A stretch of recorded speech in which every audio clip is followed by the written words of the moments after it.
The Nashville Predators got the split they were looking for, beating the Canucks 4-1 in Game 2 of this first-round playoff series on a day full of drama here in Vancouver. We're here to break it all down on Rink Wide Vancouver.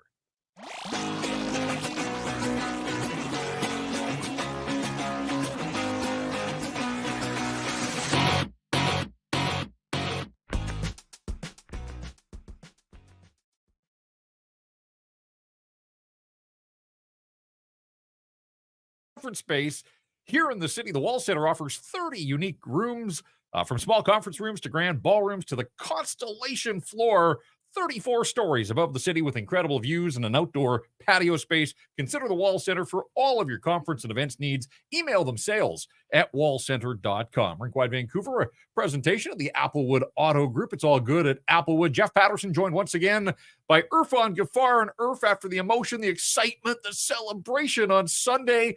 Obviously, some devastating news early in the day when Thatcher Demko was ruled out of this game and likely for the remainder of this playoff series, but you have to push on. And the Canucks felt that they had enough to beat the Nashville Predators, but take some shots on goal and give the Preds credit. They got the split, as we mentioned, right off the top, and this series is heading back to Nashville in a 1-1 tie. Yeah, they parked the bus. I mean, and they did a really good job of that, blocking basically everything that was thrown on net. I'm not putting this one on Casey DeSmith at all. I think that there's a lot of players on this team that are paid a lot of money if you're the Vancouver Canucks, and the playoffs are a game of adjustments. You have to find a way to get your shots through. We're going to dive into it all. But yeah, a 4-1 loss for the Vancouver Canucks, and they now it's a best of 5 heading back to Nashville. Friend or now enemy, Anthony Beauvillier opens the scoring.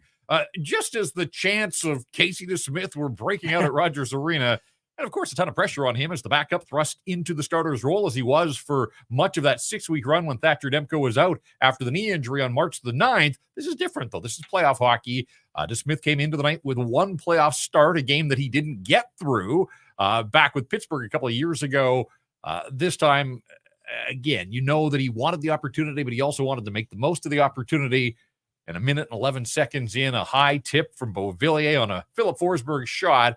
And we know that Casey DeSmith is aggressive, trying perhaps to make up for the fact that he's not as big as some of the goaltenders in the National Hockey League. And there he was pushing off to his left, trying to see around a screen. And the minute that puck gets tipped back across the grain, kind of felt like slow motion in the press box, looking down and watching it. There was nothing he could do. Half the net left wide open, and that puck finds the net. And that sort of typified the way this night was going to go. It was a tough shift for Quinn Hughes. We don't see it often, but he fumbled the puck in the offensive zone, and then he stumbled when it looked like he had the puck to break out in his own zone.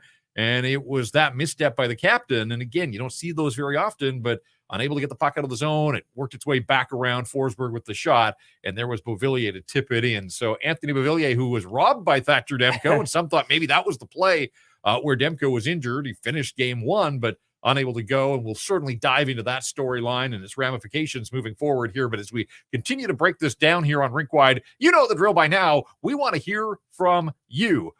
With comments to our Great Clips inbox. You've got all the feedback channels. They're on your screen there. So hit us up. Your thoughts on this. We'll get to some listener feedback a little bit later on. But Irf, to score goals, you got to shoot the puck. And give the Preds, again, credit.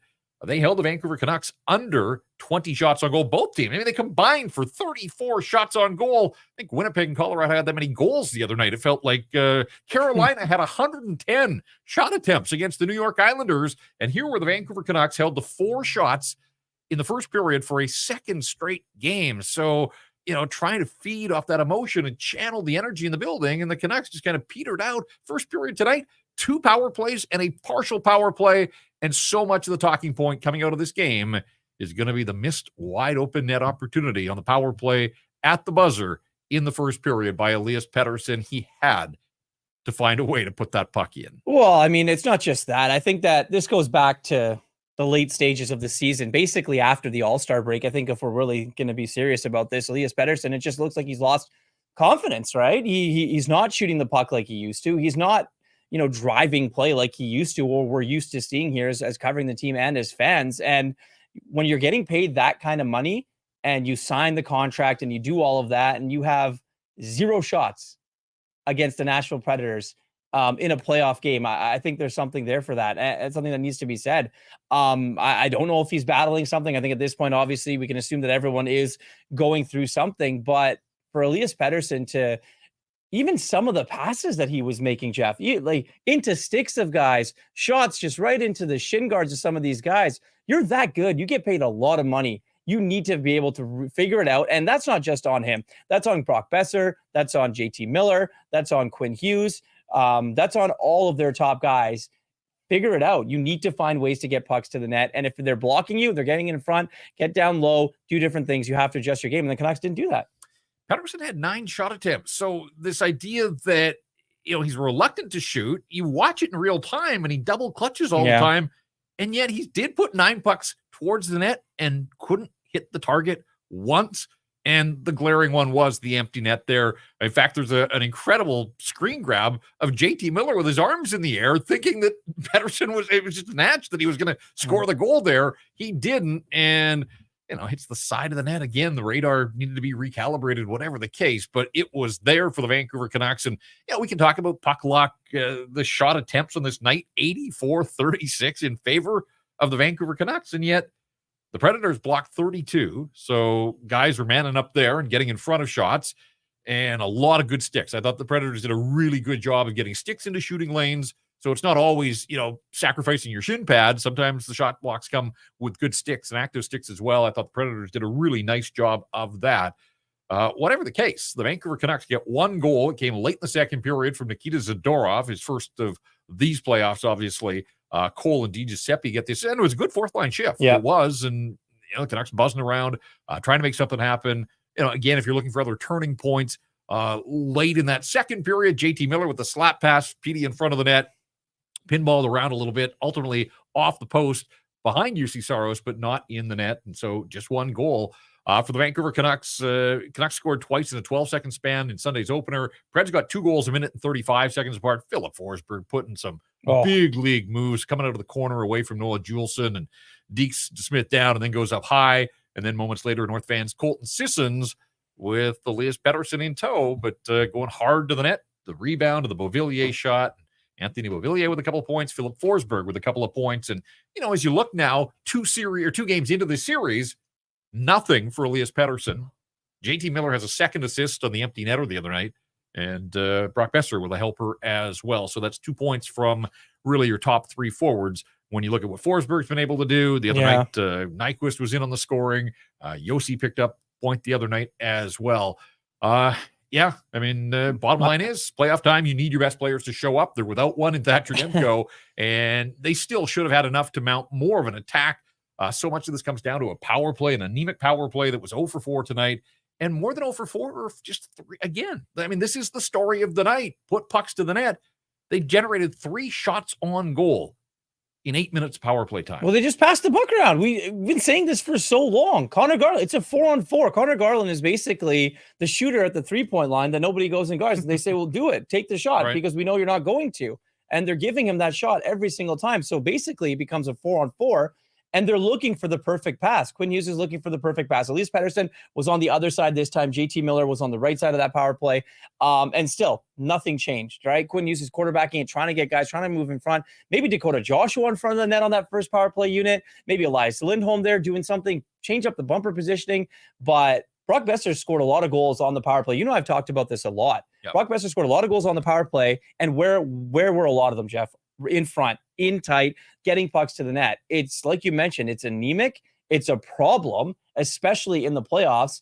And even more to that, it's been a problem leading into the playoffs. So you got to think that, with 2 days off in between games now, it's gut check time for this team. I know it's 1-1. I know don't push the panic button. I know this team on paper probably is better than the Nashville Predators, but you're without your number 1 goalie.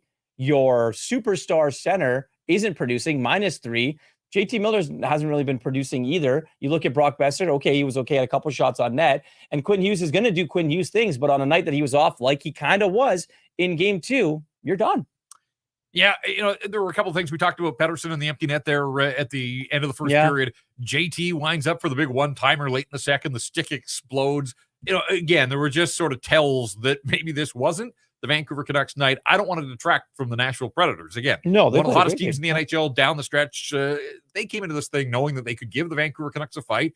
Perhaps the playing field has been tilted in their favor now that Thatcher Demko, the great eraser for the Vancouver Canucks, is out of this series in all likelihood. And so they're going to have to find a way. They're going to have to find a way to do more in front of Casey DeSmith, get shots to the net, test UC Saros. And where on Sunday, the slow start, and they were trying to establish the physical play, and they had 20 hits in the first period, but just the 4 shots on goal. And you thought, okay, in the second period on Sunday, came out guns a-blazing and got an early goal in that second period. I kind of figured that they would take a page from their script. It worked for them on Sunday. Why wouldn't you try that again? And yet, they started the second period on the power play. Quinn Hughes had a shot. Finally, it took until the third power play early in the second period to get a shot on goal, but it was one and done. And that was a big story on this night as well, that, very little sustained pressure on the opportunities. I mean, again, a ton of zone time, but as you said, the Zamboni guy may as well just kind of clear the outside lap of the rink, because there was just way too much play on the perimeter. They had to find a way to get bodies there, get the puck there as well.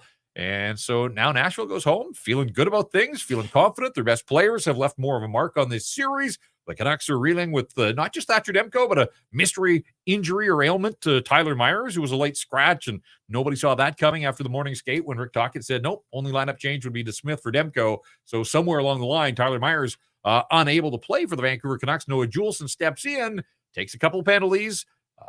Power play didn't work for Nashville. They went 0 for 4 as well. So this wasn't a special teams battle. This was 5-on-5, and the Preds are happy to clog it up and defend the way that they did. And so 2 days now between games. So one of them will basically be spent in the air. Both teams expected to travel on Wednesday, practice days on Thursday, and then they get back at it with games 3 and 4 on Friday and Sunday afternoon in Nashville, Tennessee. And so, some pressure now on the Vancouver Canucks. They always say a playoff series doesn't really get interesting until the home team loses. Well, guess what? The home team lost here, and the Preds are heading home with a split, and I'm sure feeling pretty good about the way things went in game number 2. Yeah, I think you and I can both sit here and say that we didn't think it was going to be a sweep for the Vancouver Canucks at all. We know that Nashville is a good team. You mentioned one of the hottest teams, heading into the playoffs. I just think that, when you look at pressure, the Canucks kind of now have a little bit of pressure heading into Nashville, right? And I think it's more so you don't have your goalie, your star players aren't playing well, and you just gave the other team some life. So if you're the Vancouver Canucks, going back to the first period, Pius Suter, Ian Cole, and Sam Lafferty were the guys that had shots on net, and they had power play time, Jeff, there. I think that's a very telling story about how this game went. And that's where the alarming thing is because you had all that time on the power play. You had time to figure it out after your first power play, right? You knew you were going to go back to things. There's a TV timeout coming out of that. And still, there was nothing really generated, just passing the puck around. And I know it's frustrating for Canucks fans watching this. And when you look at it, but it's got to go back to your star players. And it's unfortunate, but you're going to carry the brunt of the blame. You got bailed out by your secondary scoring. But if that doesn't happen, which it tends to happen more nights than not in the playoffs, your star guys got to be your star guys, and they weren't. Yeah, DZ on Twitter saying Canucks played to the outside all night with that collapsing defense by Nashville.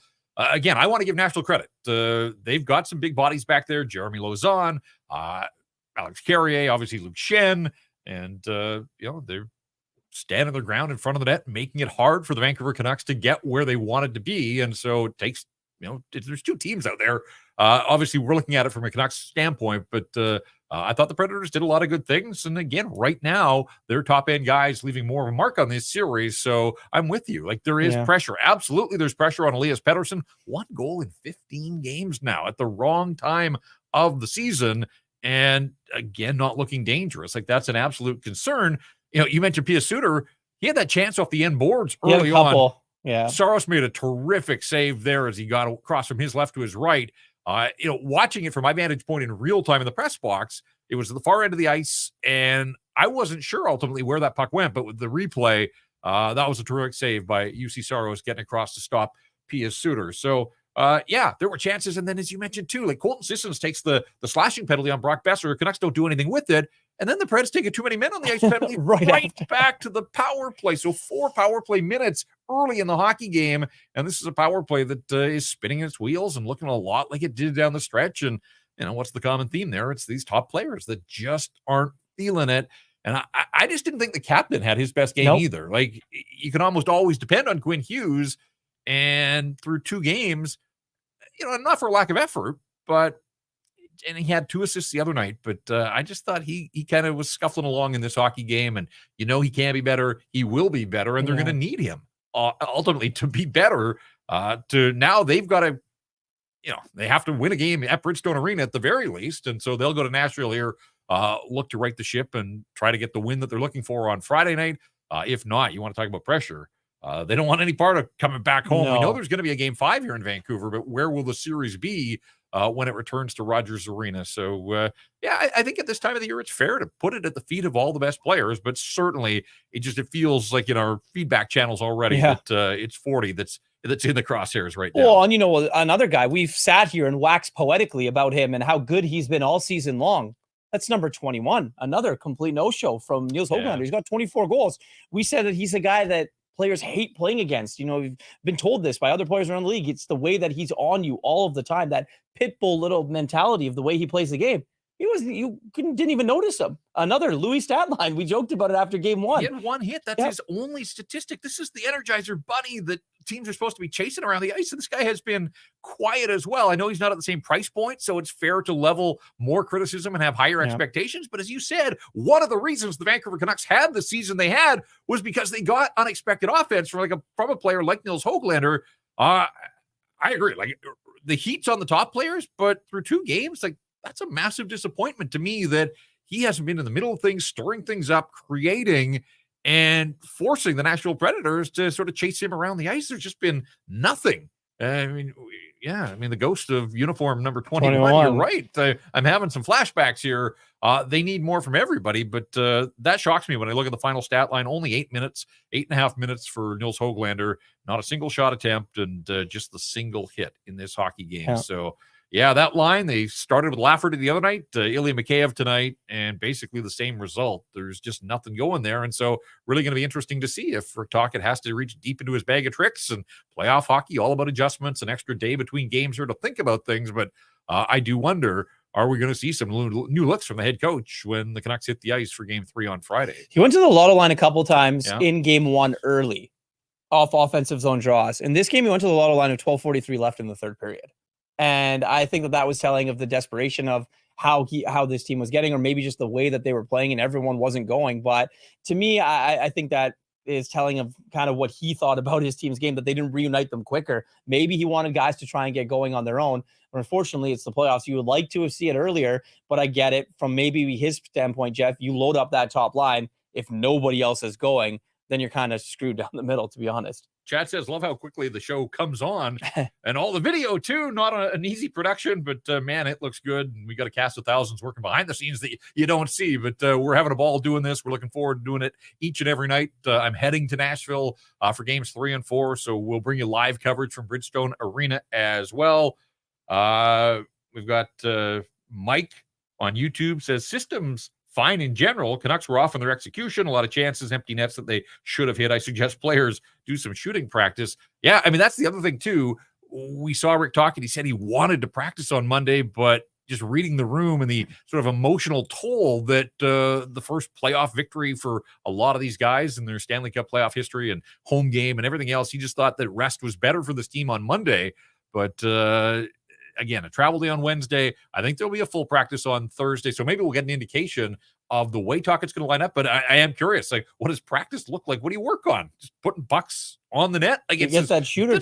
Well, no, I mean, but that's as basic as it gets. I mean, those are fundamentals of the game of hockey. And yet the Vancouver Canucks struggled mightily in that area. Again, keep all that feedback coming to the Great Clips chat line. Presentation of Great Clips, more than 4,400 hair salons throughout the United States and Canada. Great Clips, world's largest hair salon brand and the official hair salon of the NHL. Great Clips. It's going to be great. Still to come, we'll get to our Rink Wide Vancouver 3 stars. We'll have the stat that stands out. We'll check in on our out-of-town scoreboard and the other series and a feature that we call 4 Wins for 4 Wins Brewing. And we've got another new partner that we're excited to bring into the mix, and we'll tell you about that a little bit later on. So lots to come. We'll work in more of your feedback as well. Anthony Beauvillier opens the scoring. Philip Forsberg gets what turns out to be the game winner, made it 2-0 at 6:29 in the second period. Minute and a half after that, Colton Sissons just going hard to the net, and the Canucks, a rebound from Casey DeSmith, and that's the issue when he's not on his game. Sometimes has trouble with that rebound control. Puck was loose there, and Sissons charging to the net, able to bang it home. Nikita Zadorov scores. Point shot off the left side, some traffic in front, Lafferty there, and then a big celebration that included staring down the Predators bench, which I thought was interesting in that moment, but he was fired up, and he was trying to get his teammates fired up as well. Well, yeah, and I think that's the one thing that you hope to have from him. I see some people tweeting some quotes that said Nikita Zadorov saying, we created enough chances to go to overtime. I'm not entirely sure where he saw that the chances were created, if not a lot of the pucks were hitting the net, especially in that third period. But it's an interesting one, Jeff, because the practice, the emotional toll, you won.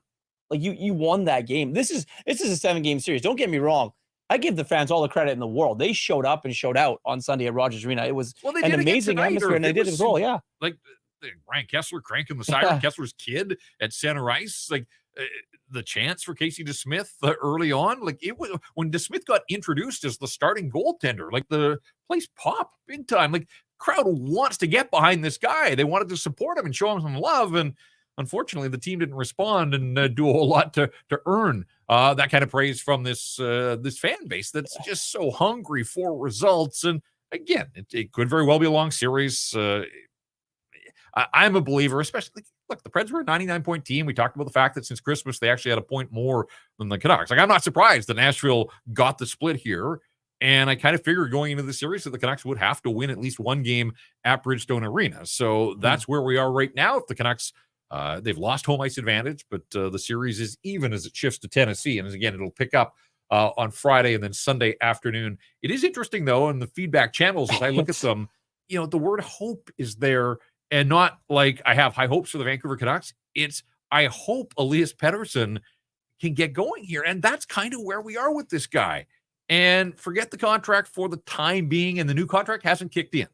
So I see a lot of people hanging the money on him. Even with he's still getting paid pretty nice sum this year. Getting paid pretty good money. Yeah. But it's nuts to think that we're at that point 2 games into this playoff series, and people are hoping. They're hoping that Elias Pettersson shows up. Like, that tells me that people aren't all that confident that anything's going to change. And as you said, since the All-Star break, since the contract was signed, he really has been a different and fairly indifferent hockey player. Well, you mentioned the 1 goal in 15 games, right? Or whatever it was. Yeah. And I think it's beyond that, right? It's not asserting yourself into the game. Yeah, he's throwing all these reverse hits. He's laying the lake on some of these players, maybe getting himself a feel for the game. But you don't need Elias Pettersson to be hitting people. You don't need Elias Pettersson to be throwing these reverse hits. You need Elias Pettersson to get the puck on net. You need Elias Pettersson to dangle guys, to do your deeks, to do all of those types of things that he does so well. There's a reason why he got that massive contract. And he's not. He's a shadow of himself. And that's why our social channels, it's wild. Like I'm sitting here and I'm laughing because everyone it's about Elias Pettersson. I mean, Casey DeSmith, poor guy, no one's really worried or hoping Demko comes back because I think we kind of know what the news is there, and it's not good, but it's Elias Pettersson. And you're right, Jeff. The word is hope. And if that's a word for Elias Pettersson, like, when's he going to find it? I know there was so much talk about him in the bubble and how well he did and how well this team did. Well, this ain't the bubble anymore. It is not. It is playoff hockey. And now you're going to go into an away barn. Fans are going to be completely all over you again. And the series is tied. The momentum completely shifts. So the final line for Elias Pettersson, 20 minutes and 41 seconds of ice time. He's on the ice for 3 of the 4 Predators' goals, including the empty netter. No shots on goal. Like, that's just so glaring. It jumps off the page. 7 attempts were blocked. 2 missed the target, including the one that hit the side of the net on the power play. Yeah, he had 3 hits and 1 more faceoffs than he lost, but who cares about the draws on a night like this one?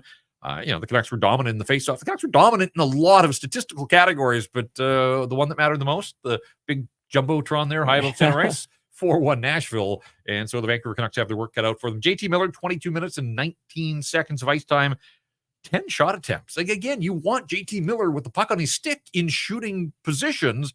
And when a guy has 10 attempts, like, that tells you that he did. But do you remember any grade A's for JT on this night? No, 3 shots on goal and 7 others that went amiss for him. He had a couple of hits. Crazy night in the faceoff circle for JT. Wins 14 of the 20 faceoffs that he took, so 70% on the draws. Again, they're starting with possession. They don't do anything with it. Like, and I think that that's the thing. That's where it frustrates a lot of people. I mean, some people in our YouTube chat are saying, the Canucks were unlucky. I mean, at some point, you got to create your own luck. You can't just shoot into players' skates and shin pads and hope for the best. There's different shooting lanes. There's ways about changing, the way you look at your power play. There's different looks that you can do. These guys are professional athletes. And I think that the frustrating part for the fan base is the block shots and the no shots and the lack of urgency. It almost seems like there was, because there was a jump in that building.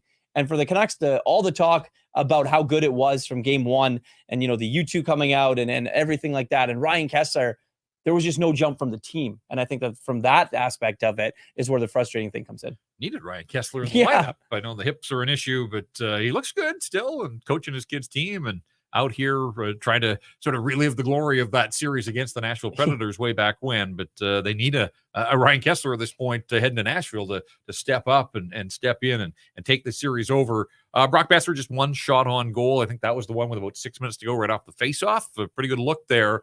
And that would have made it a 3-2 game with a little bit of time left. But alas, UC Saros. And look, we haven't talked a lot about Saros. Goaltenders weren't terribly busy, but one guy did get the job done. And I didn't think Casey DeSmith was terrible, and I think he probably is your game 3 starter.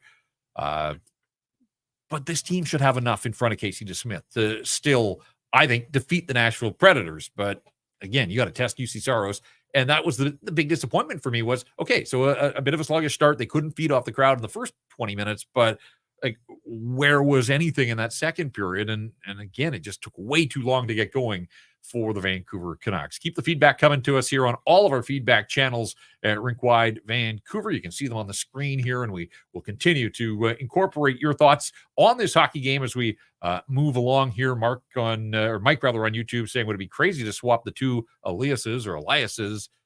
Could Garland Joshua spark EP40? And again, this sort of comes back to this idea of, hope. You're hoping that other guys, that third liners, even if they're good third liners, like, they're going to spark Elias Pettersson, and it shouldn't be that way, but something's got to give here if he's going to be a factor in this series, and ultimately if the Vancouver Canucks top players are going to take over and do their thing and help this hockey club prevail in this series. All right, let's get to the Rink Wide Vancouver 3 stars of this night. The 3 stars in the building were Philip Forsberg, Alex Carrier, and Nikita Zadorov. Carrier was busy, 6 block shots to lead the Preds. We talked about them with 32 block shots. A little different here on Rink Wide Vancouver. Forsberg's the first star. He had the assist on the Beauvillier goal, and then beautiful goal, big time goal. Yeah. It really was. I sold the cut to the middle and then just back up top, up high on Casey DeSmith. So Philip Forsberg with a goal and an assist turns out to be the game winner. Best mustache in the game as well. So bonus points for him. He's the first star. I'm going with Beauvillier. Like, he sets the tone. He had the chance and was denied the other night by Demko, in the right place to redirect that shot. And there's some hand-eye there. But also on the Colton Sisson's goal, he gets the primary assist there. He gets the shot away. And DeSmith with the rebound. So Anthony Beauvillier, who turned out to be the low ice time guy for the Preds in game number 1, which surprised me a little bit after the game when I went through the stat sheet. And I know after the game, Andrew Brunette talked about the fact that there were some missed assignments on the Pia Suter goal. And if you watch Beauvillier, not fully committed to, they blocked so many shots tonight. They could have used a blocked shot in that moment, and Beauvillier didn't provide it. And I think that was part of it because he barely played in the third period. But 13 minutes and 46 seconds, 4 shots on goal. He had 4 of the 16 Predator shots and scored the tone setter that got the ball rolling for them. So Philip Forsberg is the second star in this hockey game. And I'm going with Nikita Zadorov because the Canucks needed a few more guys that provided that sort of boost of energy. And you look at the numbers, 18 minutes of ice time. He scores their only goal, 2 shots on 6 attempts and 4 hits. He had the massive hit on Roman Josi that got the place going again. So, I think through 2 games, Nikita Zadorov is up there on a pretty short list of the best Vancouver Canucks in this series, which good for him, but ultimately not good enough for the Vancouver Canucks. Yeah, I agree. Look, I have no problem with your 3 stars there. I think that those guys are all very deserving. Philip Forsberg, just very quickly on him. People don't watch Philip Forsberg because they don't watch the Nashville Predators. You're missing out because the dude is an absolute stud. Plays well, and you can just see that with that goal, obviously in tight. He's all over the place. He hits people. He shoots the puck really well. Anthony Beauvillier, obviously, contributing as well. And then you look at Nikita Zadorov, just kind of the way that he went about business. Like he's there, he's engaged every single shift. And that's the interesting one for me is, there wasn't a lot of guys that are as engaged as Nikita Zadorov is, for these 2 playoff games. Mike Herrig says we're not winning anything, not even a raffle, if our top 6 shooter shoots only from the perimeter and avoid contact, not including Miller. He's grinding and trying. Kieran Ross, okay, I didn't think, Jeff, because there were so many times late in the season where we sat and we talked about Elias Pettersson. Mm-hmm. I had no doubt in my mind, and I really thought about this going into this postseason, that he would find the switch. There would be something there. So Kieran Ross, PD's more conscious of the way that he's playing than people realize. He's too in his head thinking about whether he'll perform rather than the battle in front of him. Is that kind of basically the way that we think about it now too? Well, we know that he can get inside his own head. There's no doubt about that. Yeah. And overthink things instead of just playing on the instinct that got him to the National Hockey League, got him drafted where it did, and allowed him to burst onto the scene and score 10 times in his first 10 games as an NHL rookie and be a 100-point scorer and get the big contract. Play on those instincts. You've been given this gift and this ability to play the game, and it just feels like he's up inside his own head. And a lot of people, anytime he struggles, automatically it's the wrist. And I can't sit here and tell you that the wrist isn't bothering him. I saw him taping it at the start of the second period. The 4 other guys were out ready for the start of the power play, and PD was on the bench and working on the wrist there. So there may still be something there. And then all the double clutching. Instead of forget the one-timer. Like the one-timer, he is established as an elite weapon in the National Hockey League. But this guy has beaten goalies cleanly with his wrist shot as well. It's heavy, it's accurate, and he's taking that extra second to, and then more often than not, dishing off. And that was the part of the problem too, is, they would work to a guy that was open. He wouldn't shoot. And then how many times did the next pass go astray? Yeah. And a lot of times out of the zone, and then you had to regroup. And so, yeah, I mean, look, it was an off night, but certainly it's been a bunch of off nights for Elias Pettersson, and the body language as well after he missed that empty net at the end of the first period. So, you can tell he's frustrated, but he's got to channel that frustration to find a way to get this thing done. I mean, there was so much room there. He could stand there with a bucket of pucks and not miss. And unfortunately for him, at the wrong time, hit the side of the net rather than hitting the back of the net. Again, our 3 stars, Philip Forsberg, Anthony Beauvillier, and Nikita Zadorov. 3 stars of the game brought to you by Gretabar YVR, Canucks Army's home for food, drinks, and watching the game. And make sure you attend the Canucks Army playoff watch parties for road games throughout the postseason. If you're looking for a place to watch with other Canuck fans, Gretabar YVR is your place. Friday and Sunday, tickets are $10. Good food, good prizes, and a guaranteed good time. Get your tickets at nationgear.ca before they sell out. It's Jeff and Irf with you here, continuing to break down a 4-1 Nashville victory as the Predators come to town. They get the split. They have boiled this thing down to a best of 5, and they've got home ice advantage. And Bridgestone Arena is going to be hopping on a Friday night in Nashville. And then Sunday afternoon, an earlier start, 4 o'clock there, 2 o'clock back here in Vancouver. Bag isn't quite packed yet. We'll get around to that tomorrow, but we'll be jumping on a plane on Thursday, getting down there for games 3 and 4. So looking forward to seeing where this series goes from here. We know it's going back to Nashville, but where's it going in terms of who's going to come back to Vancouver for a 5th game that we know is necessary? And we'll see if there's a return trip to Nashville in the offing. That's the beauty of playoff hockey. It's all about adjustments and twists and turns, and we had enough drama for one day. We'll see if there's more to come in this series. Still want to get to Thatcher Demko and where things go from here. For the Canucks star netminder, again, we're hoping to get a little bit more in the way of details on Tyler Myers, who there was no indication that he wasn't going to be available. And then the Canucks come out for warm-up, and there's no Juleson, but no sign of Big 57 for the Vancouver Canucks. So, it wasn't just the goaltender. They were down a couple of key performers. Whatever the case, the Nashville Predators get the victory they're looking for. 4-1 was the final score. This is Rink Wide Vancouver. It's a presentation of Applewood Auto Group, the staff that stands out. Some more listener feedback. We'll get to our Rink Wide Worldwide and check in on a few more locales. We always want to know, where in the world are you listening and checking us out? Hit us up on our social channels at Rink Wide Van on Twitter and on Instagram. You can see the feedback channels. Lots of ways to connect with us. And we'll see if the Canucks can connect with the back of the net in Game 3 when this series resumes in Nashville. This is Rink Wide Vancouver.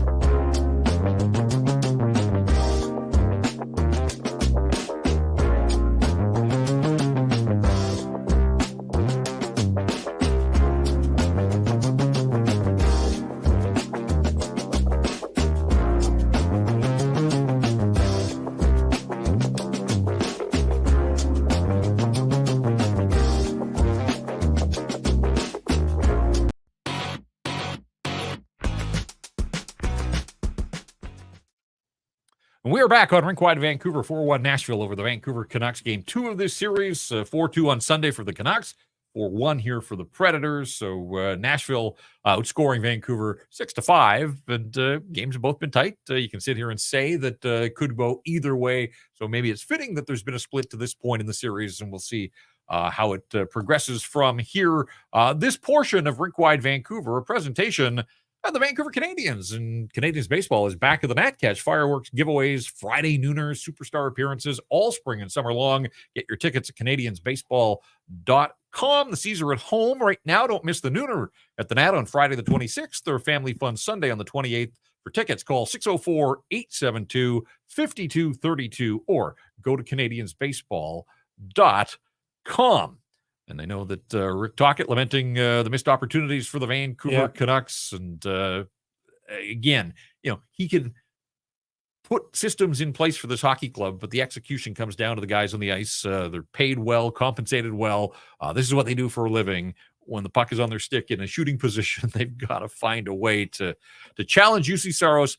Again, 18 shots at the end of this night, not enough, not nearly enough. And the Canucks are going to have to find a way to generate a whole lot more as the series transitions to Music City, USA. All right, let's get to our stat that stands out. We always pick something after each and every one of these games that kind of caught our attention. And this one is really a series stat now. I mean, 0 for 4 on the power play in this hockey game after 0 for 2 the other night. Against the Preds. So you add that up in a hurry, and all of a sudden the Vancouver Canucks are 0 for 6 with the man advantage, where a power play goal, particularly when this game was still sort of hanging in the balance, could have been a massive difference, could have swung this in the Canucks' favor. But as they say, it is what it is. They didn't score on the power play. And, if they do score on the power play, then, we're probably not sitting here and talking about missed opportunities. We're probably talking about, they came through pivotal time in the series, but they didn't so far. And so 0 for 6, 2 games in against the Predators, penalty kill. And I've made this point a couple of times, but it's worth repeating. Or if it was 22nd in the National Hockey League over the course of the season, 27th on the road, and yet it leaves town feeling pretty good about itself, 6 for 6 in the first 2 games of the series. Well, I think that's the biggest thing, is they were able to go and get that. Killing penalties is a huge momentum boost for a lot of teams in the National Hockey League, but the Canucks power play, at one point in this season was a very good power play. It was nuclear at some points. So I got a little stat here for you. Shot attempts, Canucks had 84, Preds had 36, plus 48 shot differentials, Vancouver's largest in a game since December 8th, 2010 versus the Anaheim Ducks. So the Canucks threw absolutely everything. It just didn't make it to UC Saros, a lot of them. Rick Tocchet did speak post-game. Tyler Myers was out with the flu. Oh. Thatcher Demko this morning, I think he said day-to-day. Yeah, it's week to week now. That's what he said. So week to week, and I think that we can go on that and pretty much say that I don't think that Thatcher Demko is coming back in this series. I think it's Casey DeSmith's crease. And I think if the Canucks do end up getting past the Nashville Predators, it's going to be really interesting to see what happens. Let's just leave it at that. But yeah, we're going to have to wait and see. And I think back to a number of injuries earlier this season, Carson Soucy, Demko, where week to week turned into a lot longer than week to week. Yeah. So unfortunate for Thatcher Demko, a huge part of this team and its success through this regular season, an all-star obviously, and dialed in, had such a good start to the season, came back, looked good in the game against Calgary, the game against Winnipeg. Was fine the other night against the Predators, stopped all 10 shots that he faced in the third period, but clearly something happened along the way there. And so Yeah, it's a shame for the Vancouver Canucks. Talked about after the morning skate, you need all sorts of bodies. I think he threw the number 28 out there. Well, they've already used 19 skaters and 2 different starting goaltenders, so that's up to 21, and they're only 2 games into this thing. And again, we'll see how that impacts the Vancouver Canucks, but that is now an edge to the Nashville Predators. I think the Canucks felt they had the advantage if a healthy Thatcher Demko was in there in this series. And, we kind of looked at the outset and talked about this had the potential to be a real battle between 2 of the league's best goaltenders. And so Demko's out. It's on to the Smith, who, was okay, I guess, in this game when I look at the goals that were scored. But ultimately, he gives up 3 goals on 15 shots. That's not going to get it done statistically. So he's going to have to be better as well. But power play is the stat that stands out in this hockey game.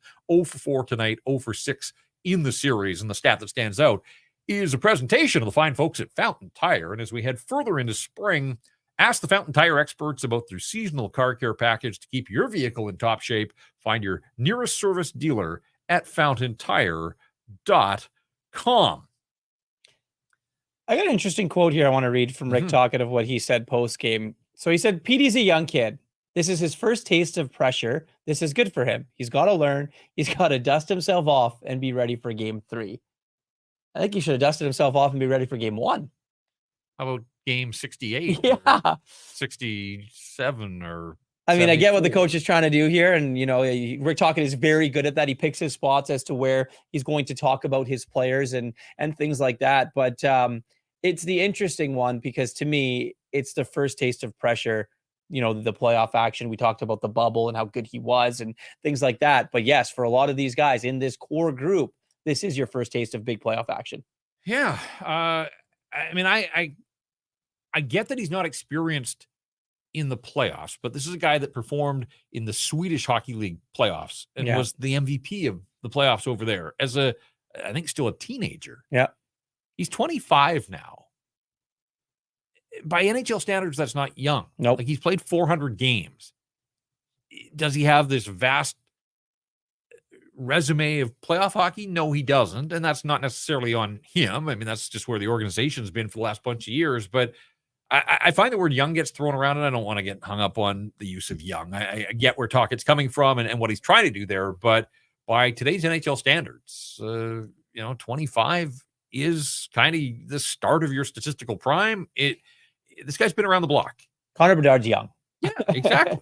And so, no, they need so much more from him. And it's going to have to, like, nobody's coming along. People are talking about other ways to prop him up. It's going to have to start with Elias Pettersson digging in and just finding a way to get back to, like, he started this season on fire, Irf. He had 20 points in his first 10 games. And then he had that stretch in January. He was one of the stars of the month in the National Hockey League. And he, in big buildings, Madison Square and in Pittsburgh, like, took over hockey games. Like, where is that guy? He's got 20 family members here from Sweden in watching him play. I mean, they're not happy. They're not happy at all either. It's crazy because he is that good. And I understand the angst among the Canucks fan base, all of our social channels. It's not anyone but 40. It's Elias Pettersson. That's what everyone wants to talk about. And rightfully so. Market. People understand. They know that he can be better. They know that he has to be better. They've seen him be so much better. And it like, sometimes it looks like indifference, which I sure as hell hope it isn't. Again, at the freight that he's being paid, the commitment that this club has made to him, it can't be indifference. He can be a difference maker for the Vancouver Canucks, and it's just not happening there, but we can talk about it. We could go on for hours here. I don't want that to be the storyline after game 3 and game 4 and game 5. So, yeah, Petey, if you're watching, not sure that he's checking out Rink Wide, but I know lots of people are, but I don't know if he is. But he just has to be a whole lot better. Hey, speaking of better, our program is better because we've got Bet365 on board now, and we thank them for their partnership, and we're nothing without all of our sponsors. So great to have more partners coming on board and recognizing what we are doing for you, the loyal Canuck fan, and the viewers and the watchers after and the listeners after each and every one of these games.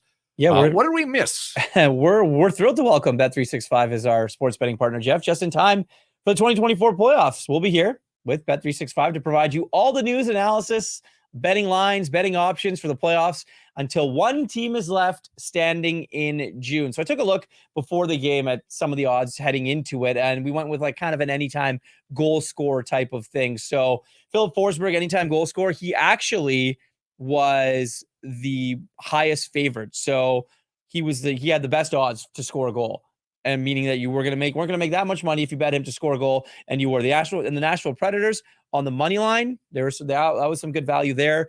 Them in regulation, if you did, not sure many Canucks fans are going to do that. Although if you did hear the Demko news, you might have done that a little bit. But the Nashville Predators in regulation was also some very good money at plus 160. So it's pretty interesting to see, some of these lines when you look at the games. But you can bet, the Canucks heading into Nashville, it's going to be pretty close as well. It's going to be a pretty even matchup. You might give Nashville the edge just based on going back home and dismiss starting and the fact the Canucks lost that game the way that they did. But it's going to be very interesting to see kind of where the line is. I would assume that it's going to be maybe almost a pick 'em, but might have to give the edge to the Nashville Predators in that one. Well, again, we're delighted to have Bet365 on board, and they want you to know that if you open an account with Bet365 today and use the promo code VANBONUS, you can bet on a huge range of markets. So check all of that out. We'll continue to check in after each and every Canucks game here as we move along on Rink Wide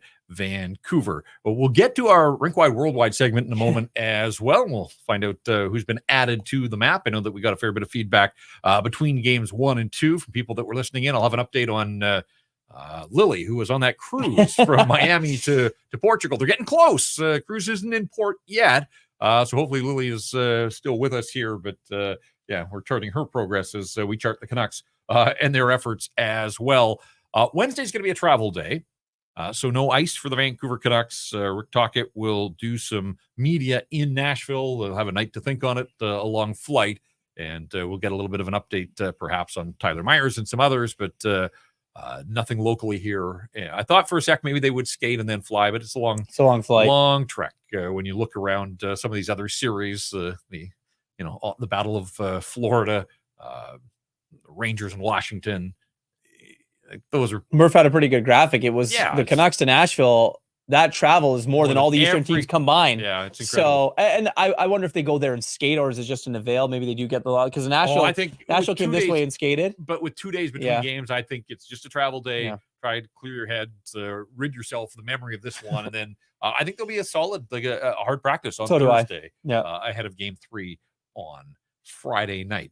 All right, it takes 4 wins to win a playoff series, so we're going to check in, not just on this one, but around the National Hockey League, a segment that we're calling 4 Wins by 4 Wins Brewing, and you can see the Canucks and the Preds obviously are in a 1-1 tie.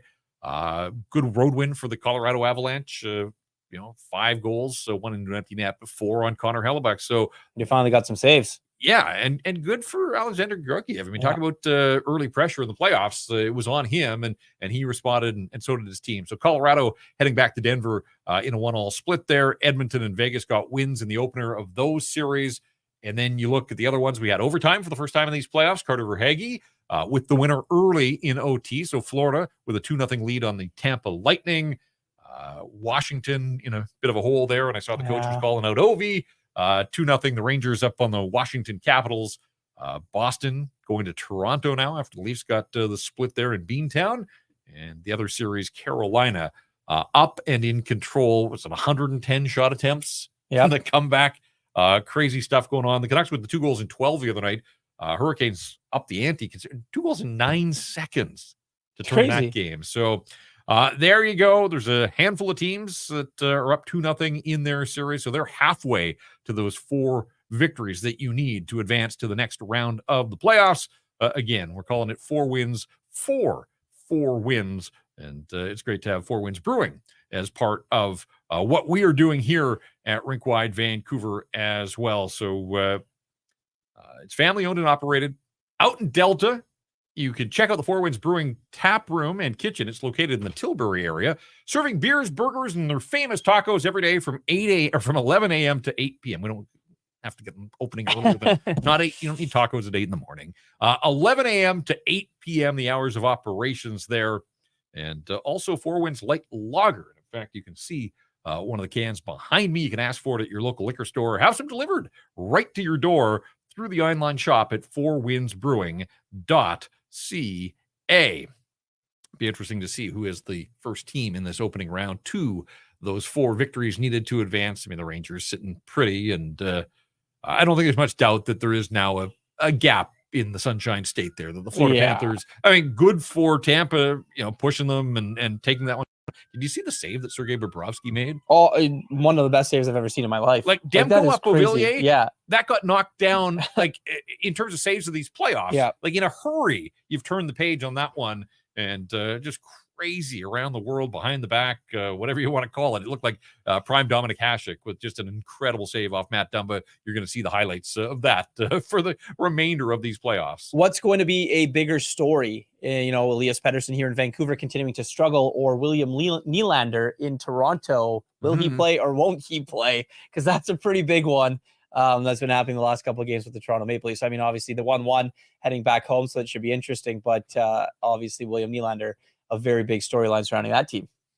Yeah, and you can see here that I've got a replica Stanley Cup behind me as well. The Canucks' pursuit of that cup. It took a hard turn on this night with Nashville winning this hockey game by a score of 4-1. Again, the shots were 18-16 in the favor of the Vancouver Canucks. So, you think, relatively low event. But again, the shot attempts, 84-36 in favor of the Canucks.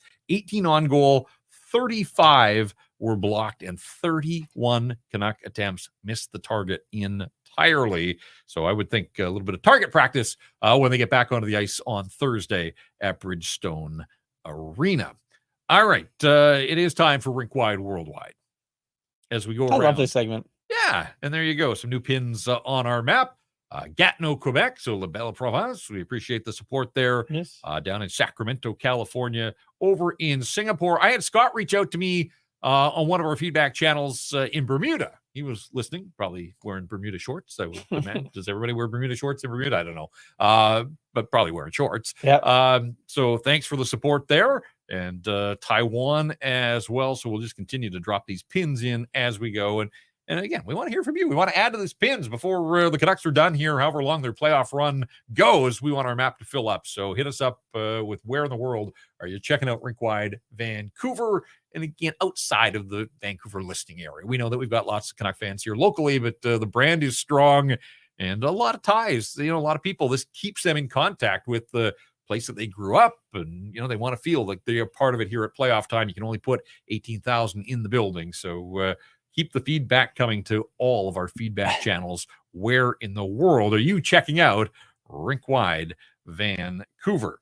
Mike Chung from Columbus, Ohio, right now on our YouTube live chat. The Sunken Grave from Nashville, Tennessee, where we're gonna have to put a pin for you because you're going to Nashville. So that'll be good. Been since before the pandemic. Obviously, when I was out on the road covering the Canucks, was there the night Daniel Sedin collected his 1,000th point. Remember that one well. I've seen some other good hockey games there, but never saw playoff hockey. I wasn't there traveling back in 2011, so looking forward to seeing the atmosphere and the environment. It's always fun at Bridgestone. It's a busy weekend there with the Nashville Marathon coming up, so lots of people in from out of town, and we'll see if the Vancouver Canucks play the role of happy tourists, and it's a business trip for them, so they're not really there for it's a big-time business trip there for them. Yeah, no, it's great. Again, keep these submissions coming in. The Sacramento the other night, Gatineau, Quebec, Singapore. I think we've had a couple Taiwans, China, obviously all over South America, as you can see there. So from Arizona, that's a good one there as well. It's interesting. I think that, Jeff, when you started doing this years ago, it was cool. Like, just being able to see where people are. And I think that when you look at it, like, Canucks Nation and this fan base, because so many people that were maybe born and raised here ended up leaving for jobs and families and things like that. So if you follow your team, definitely hit us up and let us know where you're at. Yeah, I remember from my radio days, like I was surprised early on how much interaction there was in our inbox then, and just on social as well. The number of people in Australia, there are so many Canuck fans down under, and lots of people saying, someday they want to get up here to check out a hockey game. Don't know if it's going to happen in the playoffs here, but someday. Hopefully you can get here and maybe have a chance to meet up in person. All right, let's just put a bow on this one. And it was a stinker for the Vancouver Canucks, but it underscores areas that they've got to get better and improve on. I think they know, and we'll see if they use these 2 days off. If the Canucks had taken the first two, I would have thought, okay, the extra day off maybe serves Nashville well, just to kind of slow things down as it heads for home. But now, if you're the Vancouver Canucks, I think you probably want to get right back into it and shake this one off and try to, put your best foot forward and prove that, this was the one-off. But now they got to sit on this and bad taste in their mouth for an additional day. But the schedule's the same for both teams. The travel's the same for both teams. We know that there will be a game 5 here in this series, but what's the series standout when it gets back to Vancouver? So pressure's on, heat goes up. That's just the nature of the beast in playoff time. And Vancouver Canucks, there are parts of this game, the territorial stuff, sure, but passing on the perimeter ain't going to get it done. So No. Really, I'm interested to see what adjustments Rick Tocchet makes for his hockey club, and ultimately, how different do they look when that puck drops for game number 3? Well, yeah, and I think when you look at it, and you mentioned the pressure, I think getting out of here is probably a good thing after a loss like that. You know what I mean? I know there was so much hype, there was so much buildup, and it was all for a great reason. First time playoff home game in 9 years for this Vancouver hockey team. Guys have never seen it, never been around it. JT Miller basically saying that other than the birth of his child and his marriage, it was the greatest thing. Guys talking about having tears in their eyes. So it was wild. But now you got a little bit of adversity. Now you're down. Now you got to go to someone else's house and they don't like you. So it's going to be one of those things where you really got to check yourself if you're the Vancouver Canucks. But you mentioned it, Jeff, the extra day, you sit on it. So you either think about it way too much, or you better have a pretty good game plan if you're Rick Tocchet heading into practice. A little film, do what you did well and show the territorial stuff because that was good. But other than that, it's really as simple as shooting pucks and finding ways to get them on net. Yeah, we don't want to sit here and talk about chances that the Canucks had and didn't convert. Obviously, it's going to take more than one goal. I suppose you could win with one goal. Thought maybe the Predators were going to try to do that after the Beauvillier goal. I thought maybe 4 shots each way in that first period. Wasn't a whole lot going on. But just quickly a thought on, you touched on it there.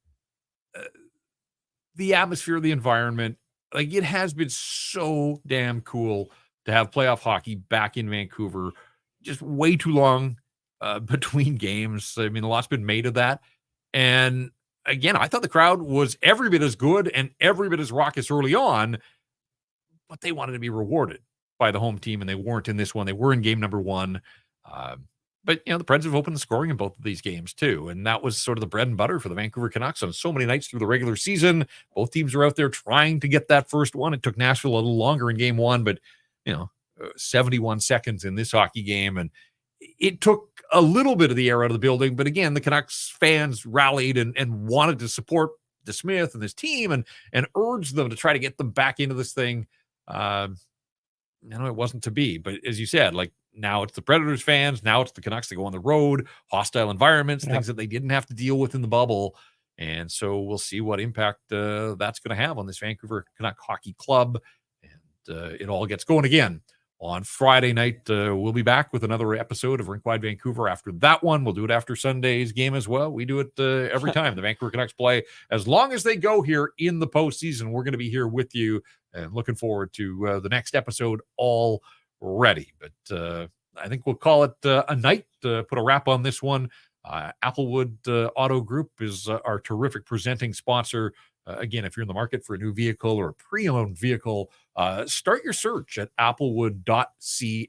They've got a great comprehensive website to give you an idea of all of the inventory among all other brands: Ford, Nissan, Kia, Infiniti, Mitsubishi, and Chevrolet. All right, we've got Mike and Jacob working hard behind the scenes once again, helping us get to our live stream.